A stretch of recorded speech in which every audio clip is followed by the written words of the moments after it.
Hello, everyone. Welcome back to Higma Learnia, the podcast that helps you learn simple English and useful life skills.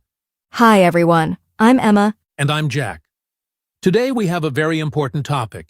Yes, today we are talking about communication skills. Communication is something we use every single day. At home, at work, at school, with friends, everywhere. That's true.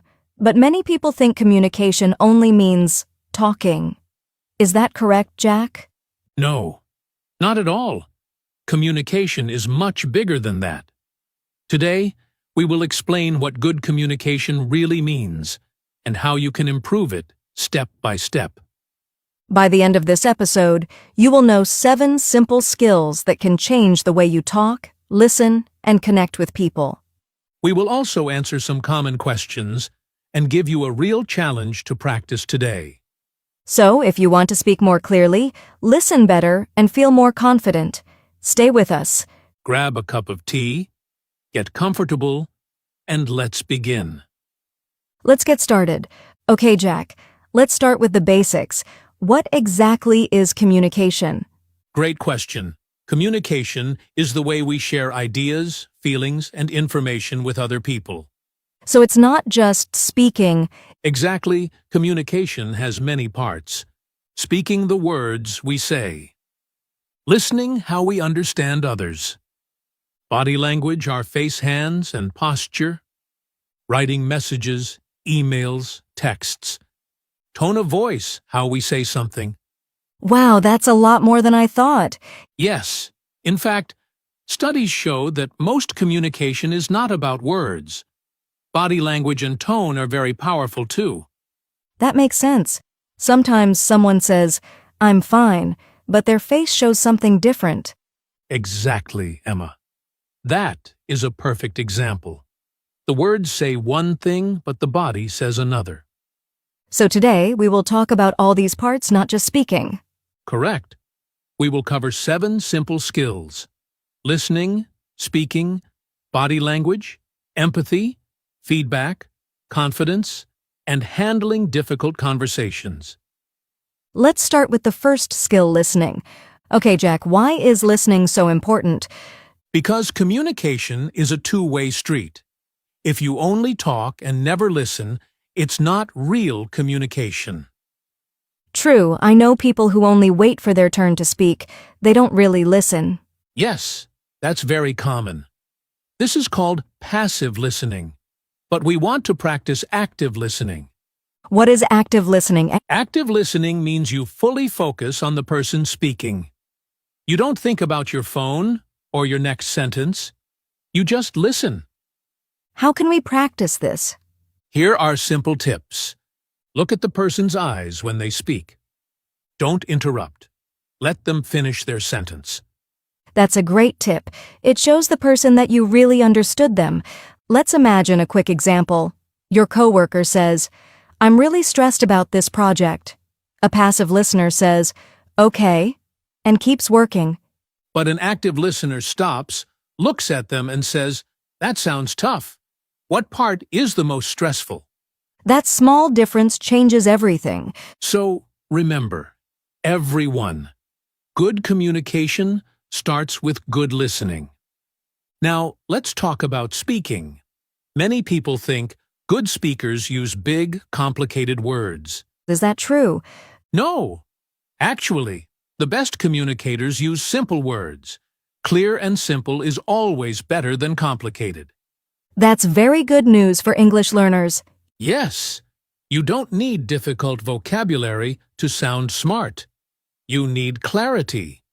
So, what are some tips for speaking clearly? Here we go. Tip 1. Use short sentences. Don't try to say too much in one sentence. Tip 2. Speak slowly. Many people speak too fast when they are nervous. Tip 3. Pause between ideas. This helps the listener understand better. Tip 4. Organize your thoughts before speaking. I like tip 4. Sometimes I talk and I forget my main point. That happens to everyone. Emma, A good trick is to think of 3 points before you speak. What happened, why it matters, and what you want. Also, practice makes progress. The more you speak, even to yourself in the mirror, the more confident you become. Another good idea is recording yourself. Listen back and notice where you can be clearer. Great tip. And don't worry about small mistakes. Native speakers make mistakes too. Speaking clearly is a skill, and like any skill, it improves with practice. Let's talk about something people often forget: body language. Yes, this is very important. Your body speaks even when your mouth is silent. Can you give some examples? Sure. Here are common body language signals. Eye contact shows confidence and honesty. Crossed arms can show you are closed or defensive. Smiling shows friendliness and openness. Standing straight shows confidence. So, if I want to look confident in an interview, I should sit straight, smile, and make eye contact. Exactly. Your body should match your words. That's so true. Actions really do speak louder than words. And remember, body language works both ways. Watch other people's body language too. It tells you how they really feel. Great point. If someone looks bored or uncomfortable, maybe it's time to change the topic or ask a question. Exactly.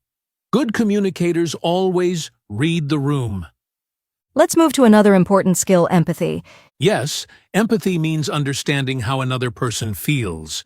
Why is this important in communication? Because people don't just want information, they want to feel understood. Exactly. That shows no empathy. A better response is, "I'm sorry to hear that. What happened?" That small change makes a big difference. Yes. Empathy builds trust. And trust is the foundation of good communication at work, at home, everywhere. So the lesson here is, before responding, think about the other person's feelings first. Perfectly said, Emma. Now let's talk about another skill: confidence. Yes. Even if you know all the tips we mentioned, without confidence, it's hard to use them. Why do so many people feel nervous when they communicate? Usually, it's fear.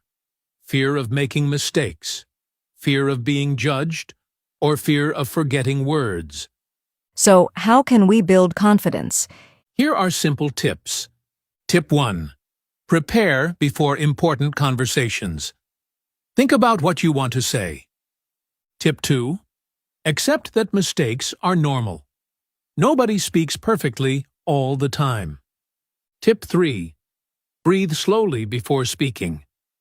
This calms your nerves. Tip 4.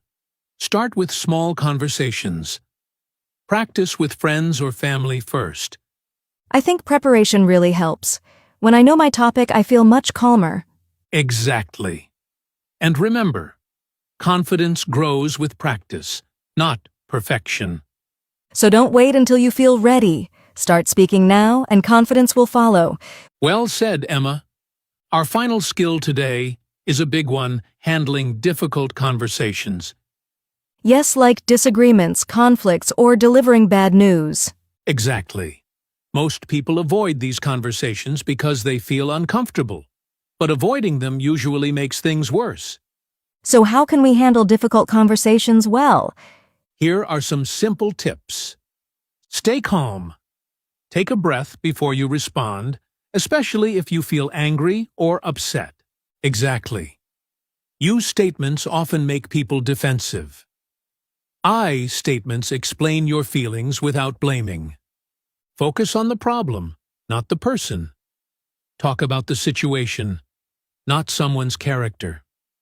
Listen to the other side, even if you disagree. Understanding doesn't mean agreeing. Emma, and what if the conversation gets too emotional? Good question. It's okay to pause. You can say, "Let's take a short break and continue this conversation later." This isn't avoiding the problem, it's giving both people time to think clearly. That's really helpful. Many people think you must solve everything immediately, but that's not true. Correct. Difficult conversations are not about winning. They're about understanding and finding a solution together. Great advice, Jack. This skill takes practice, but it's one of the most valuable skills in life. Okay, Emma, let's do a quick recap of everything we learned today. Sure, first, active listening. Focus fully on the speaker. Second, speak clearly and simply. Short sentences, slow speech, clear ideas. Emma, third, body language. Make eye contact, smile, and stand confidently. Fourth, empathy. Understand and acknowledge other people's feelings. Fifth, feedback. Give it kindly and receive it calmly. Sixth, confidence. Prepare, breathe, and practice often. And seventh, handling difficult conversations. Stay calm, use I statements, and focus on the problem, not the person. These 7 skills, if you practice them daily, will completely transform how you communicate. And remember, communication is a skill, not a talent. Anyone can improve with practice. Before we finish, let's give our listeners a small challenge. Great idea. Here's today's challenge. Have one real conversation today using active listening. No phone, full eye contact, and ask at least one follow-up question. Small steps like this build big skills over time. Thank you so much for listening to this episode of Higma Learnia. We hope these 7 skills help you feel more confident and clear in your daily conversations. If you enjoyed this episode, please like, share, and subscribe to our channel. Bye, everyone, and keep learning!